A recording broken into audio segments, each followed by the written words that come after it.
কৃষ্ণ বাপ কৃষ্ণ বাপ আপোনাৰ পৰা আমি আজি লখিমপুৰৰ পৰা আহি আপোনালোকৰ ওচৰত পাইছোঁহি সৌভাগ্য আমাৰ আৰু লগতে আমাৰ কৰ্মী বাপ আমি জানিব বিচাৰিছোঁ আপোনালোকৰ ইয়াতে যি বাৰ্ষিক অধিৱেশনৰ কাৰণে কেনেদৰে প্ৰস্তুতি চলি আছে আৰু আজি নামঘৰভাগি যি উপস্থাপন কৰিছে তাৰে মানে প্ৰস্তুতি আপুনি কেনেদৰে আগবঢ়াই নিম বুলি ভাবিছে আৰু কেনেদৰে কাম চলিছে মানে আগবঢ়াই কৃষ্ণ জয় গুৰু শংকৰ সমস্ত বাপজনলৈ আমি সেৱা নিবেদন কৰিছোঁ।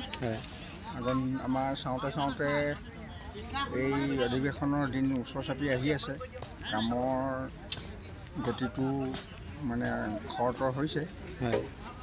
গতিকে আমি ভাবিছোঁ অহা 19 তাৰিখ জানুৱাৰী দেওবাৰে মণিকূটৰ অধিৱেশন ভাগ প্ৰতিষ্ঠা কৰাৰ দিন ধাৰ্য কৰা হৈছে।